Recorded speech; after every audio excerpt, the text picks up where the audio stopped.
pair of archaeologists believe they found a lost city in the Amazon. Some of the more fascinating pieces of evidence in South America have come out recently about these channels and pathways that they've found in the Amazon that could not have been created any other way but by humans creating irrigation, humans creating, like, it appears like grids, like a city grid. For many years, the Amazon was thought to be among the remaining locations on Earth that were too hostile for a prehistoric society to thrive.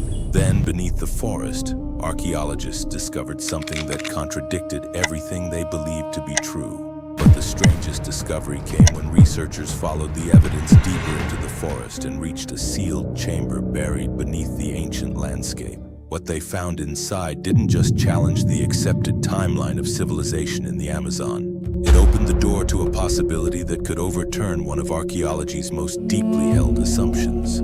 So what was hidden beneath the rainforest for centuries? And why does its discovery force us to rethink who was capable of building a civilization here? The theory that silenced the Amazon. If you had asked an archaeologist about the ancient Amazon 50 years ago, you would have gotten the same answer no matter who you asked, because one theory had already settled the question for them. That idea had a name attached to it and a book, one that would go on to define Amazonian archaeology for the next 50 years. It came from an American anthropologist who had spent her career studying the region, and in 1971 she gave the theory its title. Betty Meggers called her book Amazonia, Man and Culture in a Counterfeit Paradise. And the title alone tells you exactly where she landed. Meggers argued that the region's relentless rain constantly stripped nutrients from the soil, which left the ground too poor to support intensive farming, which meant that large permanent societies were never ecologically possible there in the first place. It wasn't a wild claim.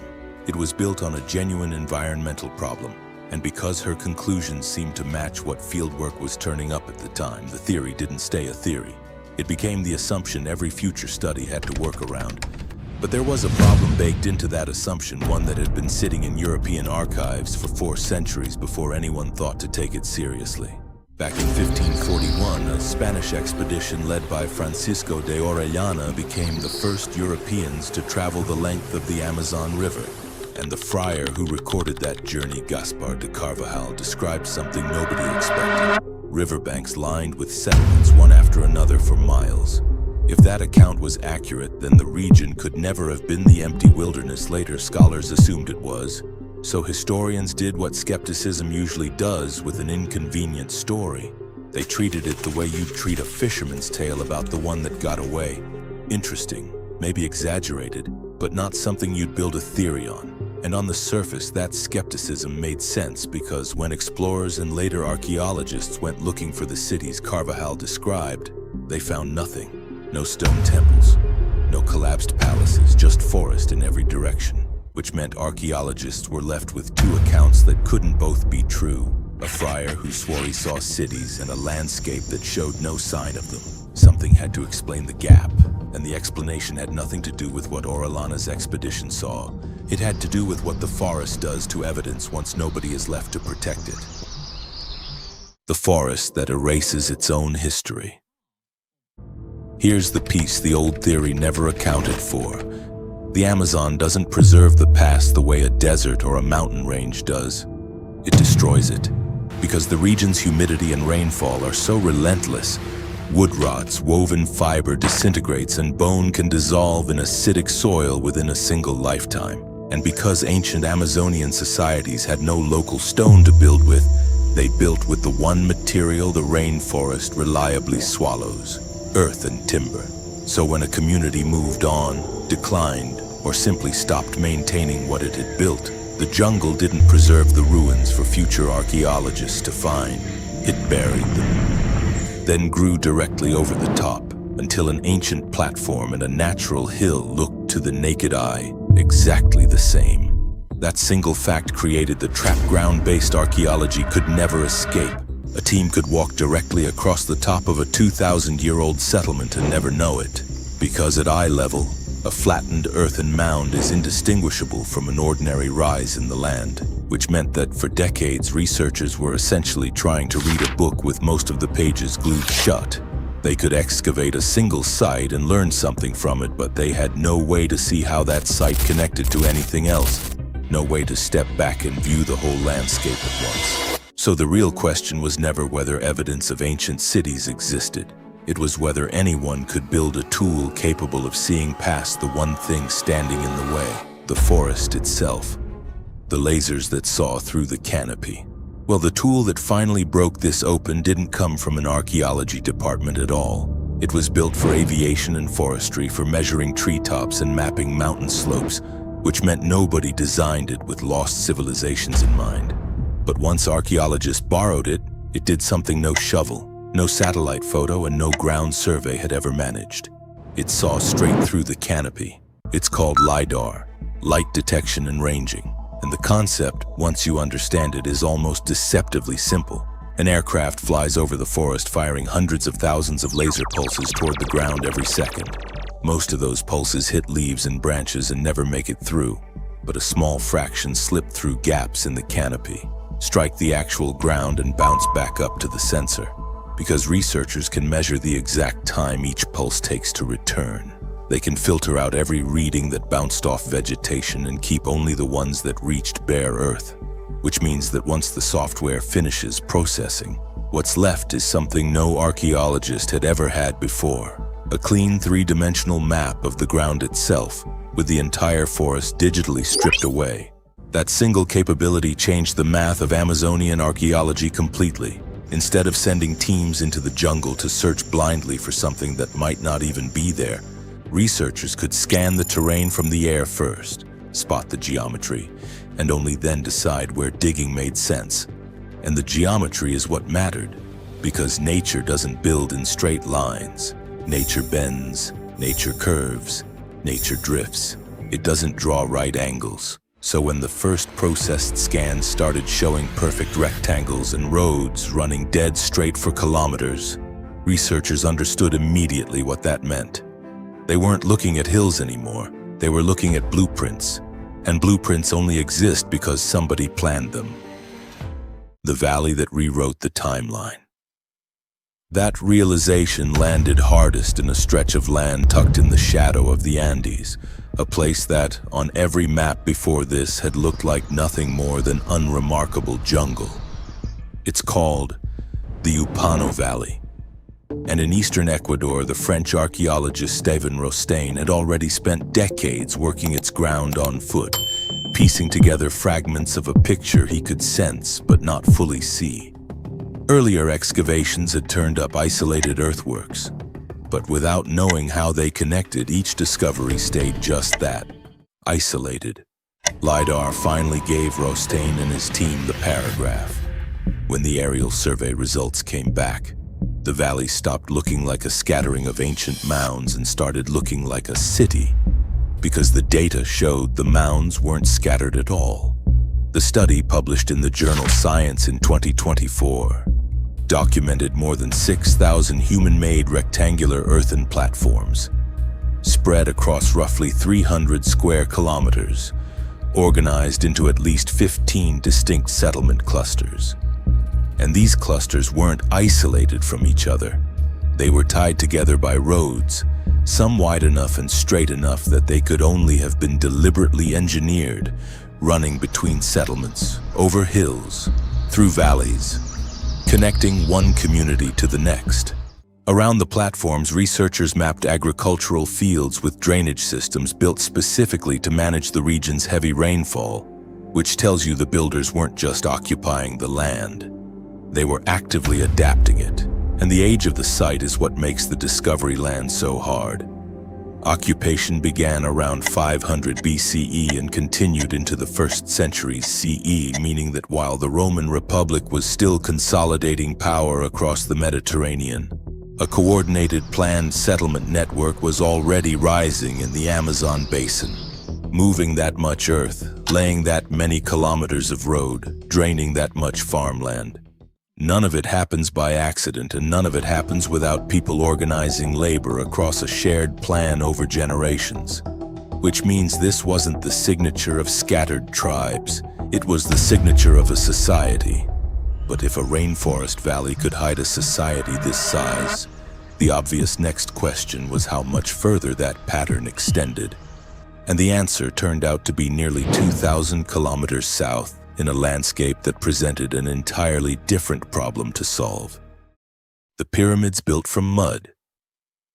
In the flooded grasslands of Bolivia's Llanos de Mojos, a different culture had faced a different challenge, because this region floods on a seasonal cycle so severe that much of the landscape transforms into a shallow inland sea for months at a time. For a long time, that alone was reason enough for historians to assume no major society could have taken root here. You can't build something permanent, the logic went, on ground that disappears underwater every year. Then the German archaeologist Heiko Prumers pointed an airborne LiDAR scanner at the swamp, and the assumption didn't survive the flight. What came back on the screen belonged to a society nobody outside a handful of specialists had ever heard of. Researchers call it the Kasarabi culture, a civilization that thrived here roughly between 500 and 1400 CE, and at its center were two enormous settlements, Kotoka and Landivar. Kotoka alone covered about 147 hectares. Landivar more than double that, at roughly 315 hectares. Around both sites, researchers found concentric earthen walls and raised causeways stretching outward into the flooded landscape like spokes on a wheel. And rising from the core of these settlements were structures nobody expected to find in a place with no stone quarries for hundreds of miles.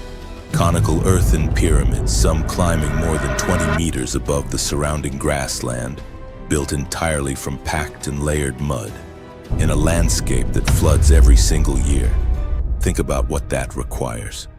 Stone survives because it resists decay, but earth doesn't. It erodes, it settles, it dissolves under exactly the kind of seasonal flooding this region experiences constantly. So for a structure like that to still be standing, still be 20 meters tall after more than 1,000 years of relentless rain, the builders had to understand engineering at a level nobody had ever credited to Amazonian societies. The scans identified 2 major centers and 24 smaller surrounding sites, 15 of which nobody had ever known existed, organized into what researchers describe as a 4-tiered settlement hierarchy, all linked by causeways and by a shared system of canals and reservoirs, built not just to survive the flood cycle, but to control it. At Kotoka alone, researchers calculated that the core structures represent roughly 570,000 cubic meters of deliberately moved and shaped earth. That number doesn't just describe a village that got lucky with its location. It describes generations of coordinated labor aimed at a single sustained purpose, which raises an obvious question. Building platforms, pyramids, and causeways is one problem. Feeding the people who lived among them in a landscape with famously poor soil is another problem entirely. And the answer to that problem was sitting in the dirt itself, the soil they built with their own hands. Dig into most of the Amazon basin and you'll hit the same disappointing ground, pale, acidic, and stripped of nutrients by centuries of relentless tropical rain. It's the kind of soil that can support a rainforest canopy, but collapses almost immediately under sustained farming, which was the entire foundation of Betty Megger's argument. Bad soil, hard ceiling, no civilization. But scattered across the basin, researchers keep finding patches of something else entirely. A soil so dark and so unnaturally fertile that it stands out from the surrounding ground like ink on paper, and refuses to behave like anything nature alone would produce. It's called Amazonian dark earth, or terra preta, and unlike the soil around it, this earth doesn't fail after a season or two. In places, it has remained fertile for centuries after the people who made it disappeared. That fertility wasn't an accident because researchers studying the soil have found it layered with charcoal, pottery fragments, and food remains. The signature of long-term deliberate human activity, not a geological fluke. The charcoal is the key ingredient. Under a microscope, it's riddled with microscopic pores that trap nutrients and prevent them from washing away in the rain, the way ordinary Amazonian soil constantly does. which means ancient communities weren't just farming the land they were given. In places, they were manufacturing better land to farm on purpose, and doing it well enough that the chemistry still shows up centuries later. Recent research in Brazil's Xingu indigenous territory used remote sensing and machine learning to map these deposits across a 26,000 square kilometer area, and found that dark earth covers at least 3 to 4% of that territory alone, holding an estimated 9 million tons of carbon within just that one region. That figure isn't a basin-wide number, and it shouldn't be stretched into one. But even scoped to a single territory, it tells you something the old theory never accounted for. This wasn't small-scale gardening. This was landscape engineering repeated widely enough and for long enough that its fingerprint is still detectable today. Put the roads, the platforms, the canals, and the soil together, and a pattern starts to emerge that no single site could show on its own. This was never a story about one hidden city. It was a story about an engineered landscape, stretched across an entire continent's worth of jungle. And engineering, it turns out, wasn't limited to farmland and flood control. In one corner of the basin, it reached all the way up to the sky. The stones that tracked the sun. Roads and soil tell you how people lived. But far to the north, near the town of Calçoene in Brazil's Amapá state, archaeologists found something that tells you how they thought. And it had nothing to do with farming, defense, or survival at all. On a grassy hilltop stands a circle of upright granite stones arranged with a precision that only makes sense once you understand what it was built to track. Researchers now call it the archaeological park of the solstice. And the comparisons to Stonehenge started almost immediately. That comparison is useful as a shortcut, but it's worth being careful with because nothing about the site suggests these builders were copying anyone. What matters isn't that it resembles a European monument. It's that its builders worked out independently how to translate the movement of the sun into a fixed physical calendar. And that isn't decoration. It takes sustained observation, refined and passed down across generations. Which tells you something the roads and platforms couldn't. Whoever built this wasn't just surviving the rainforest. They were studying the sky above it, which means the picture emerging from the Amazon wasn't just about engineering the ground. It was about understanding a much larger system. And that system was never confined to one valley or one culture. The roads that tied it all together. None of these discoveries, the platforms in Ecuador, the pyramids in Bolivia, the stone circle in Amapá, existed in isolation, and that's really the thread running through all of it. In the Upano Valley, roads connected settlement clusters across the terrain. In the Casarabe region, raised causeways linked monumental centers across a landscape that floods every year. These weren't footpaths worn down by habit because some of the Upano roads stretched for kilometers and reached roughly 10 meters wide. Dimensions that don't happen by accident, that require someone to plan a route, clear it, and maintain it against a rainforest actively trying to reclaim it. That's where the phrase garden urbanism earns its place. These weren't cities in the shape we're used to, with dense walls of stone packed shoulder to shoulder. Instead, houses and public spaces were spread across a managed landscape, threaded together by roads, farmland, and drainage systems doing the work that dense construction does elsewhere. Which means the absence of monumental masonry was never proof of the absence of a monumental society. It just meant the monument had been built from something the rainforest was better at hiding. And hiding things, as it turns out, is exactly what the forest eventually did to all of it. Why the cities went quiet. None of these societies vanished at the same moment for the same reason. The Upano Valley was active from roughly 500 BCE into the 1st century CE. The Casarabe culture rose centuries later and lasted until around 1400 CE. There was never one Amazonian empire that collapsed in a single catastrophe.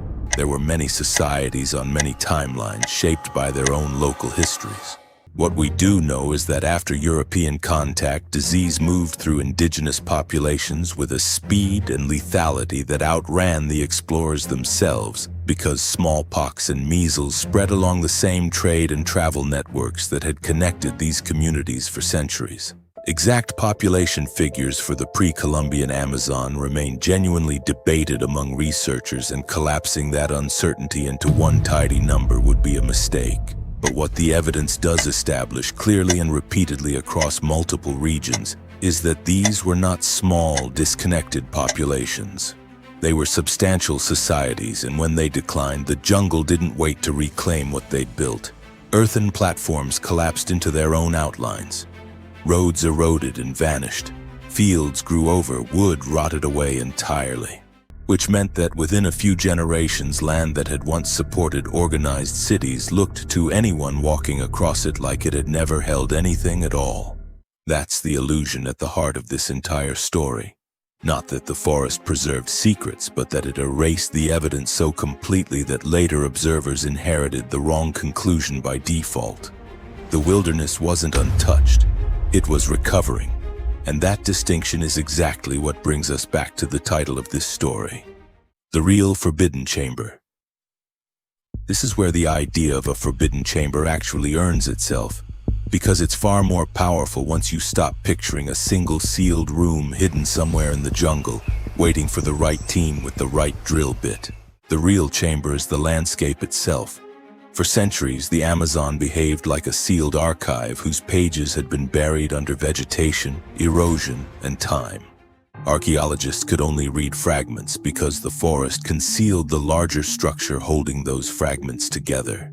So when LiDAR finally arrived, it didn't break down a door. It started turning pages that had been fused shut for 2,000 years, and each page changed what the last one meant.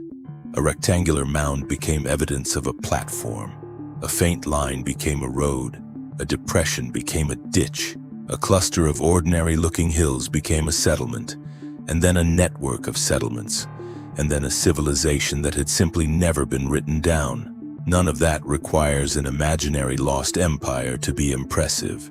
If anything, the real evidence is more interesting because it isn't one mysterious civilization hiding behind a single door. It's dozens of different societies working out dozens of different answers to the same brutal question. How do you build something permanent in a landscape engineered to erase permanence? Some raised the ground, some managed the water, some built roads, some modified the soil itself, some tracked the sun in stone, and some spread their cities across the land instead of stacking them upward, in a shape that never matched the dense stone capitals usually allowed to define the word civilization, which is exactly why the old theory missed them for so long. Think back to where this started. A rainforest once considered too hostile for complex societies. Yet beneath the canopy, researchers have found roads, farmland, platforms, pyramids, and settlements hidden for centuries. The lasers didn't build any of it. They simply gave archaeologists a way to see what was already there. So how much of what we call untouched nature is actually history we haven't learned to recognize? If you enjoyed this deep dive, subscribe and tell me in the comments which lost civilization you want us to uncover next.